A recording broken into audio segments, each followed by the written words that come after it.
Hi, everybody. My kid's out of the house for a little bit with my husband, so you're getting a real lecture this week. I'm so sorry about last week. So, this is our last real week of instruction. Um, week 9, since we're on a compressed quarter because of COVID and all the weirdness that's happening surrounding it. Uh, since we're on a compressed quarter, week 9 is the actual last week of like real instruction, and then week 10 is finals week. So, what I'll be doing this week is having you read Song of Achilles. I know it's quick, like, it's not a very long time that you're getting to read this novel. I was trying to fit things in after I had already chosen the book list and then learned that we had like less time to work with.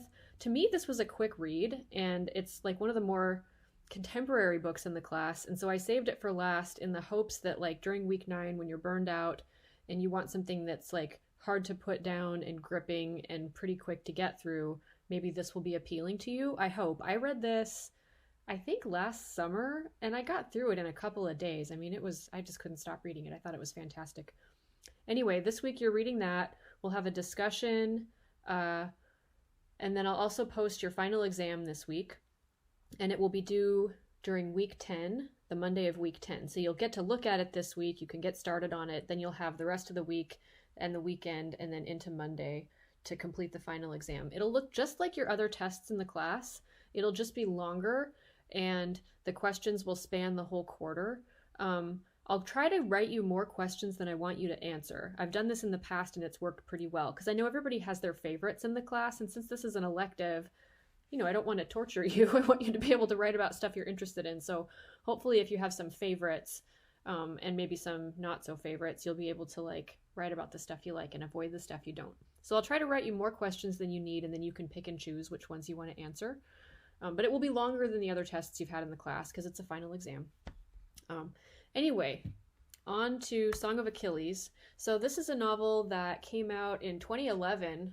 Oh, to me 2011 was like yesterday, but I realize it's like 9 years ago. Okay. Well, anyway, to me 9 years, I guess, is not that long, but I'm, almost 42, so maybe that's why. This came out in the relatively recent past to me, and Madeline Miller is a contemporary writer. I mean, you can follow her on Instagram and look at pictures of her cat, and I think she's the same age as me, actually. Um, so she's not been writing for a terribly long time. Her two novels, I think these are the only two novels she's written. I'd have to fact check that, but I think these are the only two ones she's written, are Song of Achilles, which came out in 2011, and then Circe, which came out in 2018, which I also read, and which, if you like this one, you should totally check out this summer because it's also fantastic. Everybody like freaked out when it was published because so many people loved Song of Achilles. So if you're into like Greek mythology at all, or you find that kind of something that you'd want to geek out on a little bit, or even if you're not, but you kind of just like the style of this book, you might like that also because it's the same deal. So both novels are contemporary. I mean, they take place in the past, but they're seen through a contemporary filter, I guess. Retellings of Greek myths. So this novel retells the story of Achilles through the eyes of his best friend Patroclus, and Circe is a retelling of the myth of Circe, which you can read about also. And so it's kind of this like feminist tale type thing. I was debating which of these novels to choose. I wanted to teach one of them in the class because they both deal with gender. They both deal with sexuality in some interesting ways.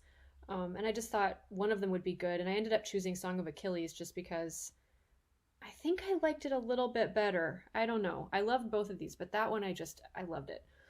Maybe you will too. I hope you do.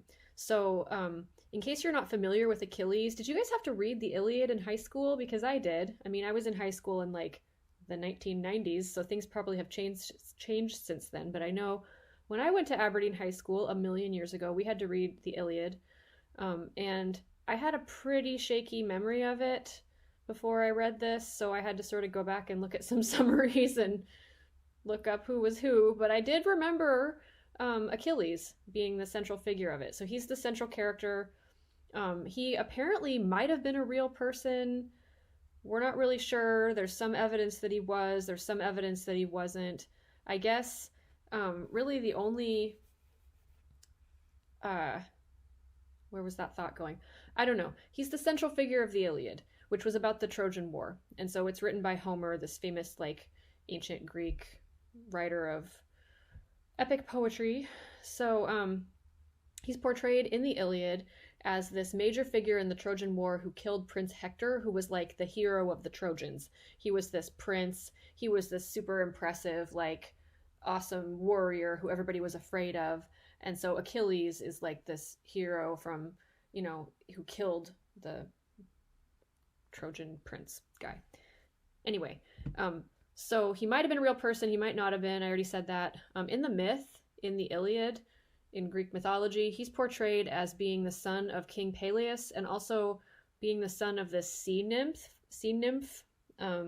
named Thetis. So, who really knows who his parents were, but son of a sea nymph. And this is something that you see in the novel too. So Miller is faithful to what happens in the novel. Like the characters in it and the events are, pretty much what happens in the Iliad. But of course, she's imagining it. She's writing it as a novel that was written in 2011. So she's writing it through a 21st century American filter. And she's focusing on the relationship between Achilles and his best friend Patroclus. And so the novel is told from the perspective of Patroclus, who's like writing about Achilles, hence the title of the novel, Song of Achilles. And she's imagining this relationship, or reimagining this relationship, depending on how you see the Iliad, I guess, between Achilles and Patroclus as this romantic one, where they kind of are like secretly in love with each other and secretly having a physical relationship with each other. And they're pretty like devoted to each other. They're not just best friends, but they're also lovers.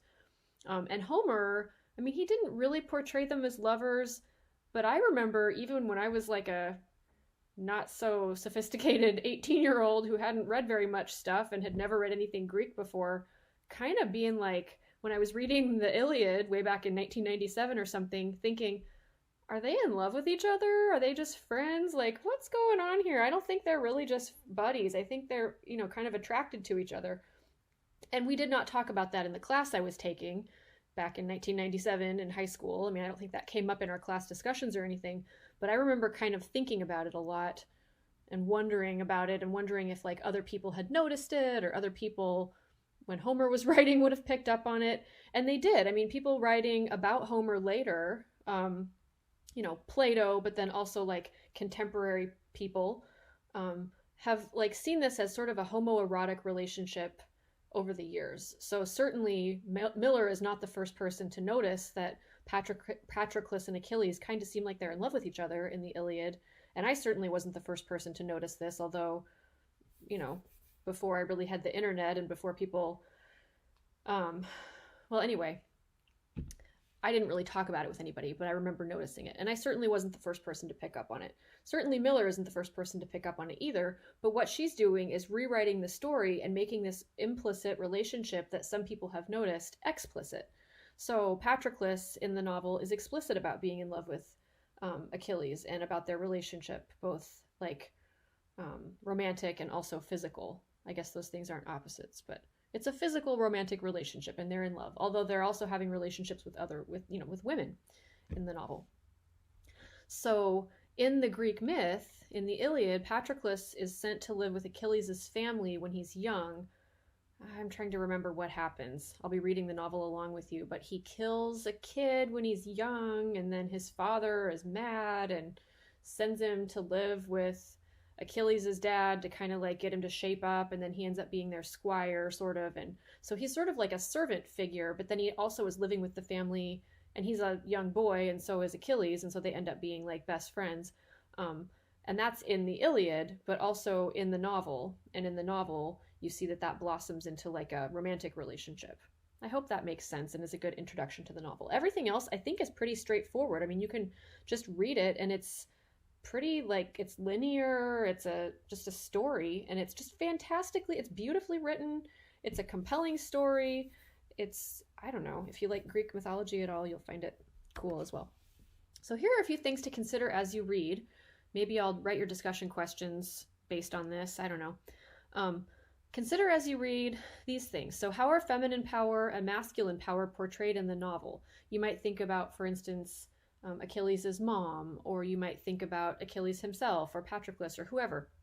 How are feminine power and masculine power portrayed in the novel? What does the novel suggest each derives from in various characters? and to what effect. So that's something to think about, kind of getting you to consider gender in the novel and its role, since, we're supposed to be focusing on gender in literature this quarter. Also, how does Patroclus view Achilles? He loves him. I mean, they're in love with each other and they're in this relationship together, sort of, even though it's kind of secret. But what does he think of him? Like, how does he view him? Try to give a nuanced picture of this, or consider it. What does he like about him? What doesn't he like about him? Why? What's his opinion of him, kind of? How does Miller portray the relationship or represent the relationship between Achilles and Patroclus? So what is their love based on? To what extent do they feel that they need to hide it? What displays of masculine affection do they feel will be accepted? And which do they not feel? Which do they feel will not, I guess? And then you might also consider, although I didn't write this here, is that different today, do you think? Is it the same? I mean, Miller is writing this from a 21st century perspective, so it might be that what you're seeing in the novel is pretty similar to, I don't know, just consider that, I guess. What else about gender or sexuality is notable in the novel? You guys are savvy readers, I'm noticing. You'll probably notice all kinds of stuff that I haven't noticed reading the novel. So tell me what those things are. I'm interested to hear about them. I hope you like this one. If you have questions about it, let me know. I hope this has been an enjoyable quarter for you. I mean, I know it's been a weird quarter. I would have preferred to be in class with you all, but this is better than not having class, and I'm glad y'all signed up for the class anyway. I hope you enjoyed our reading assignments.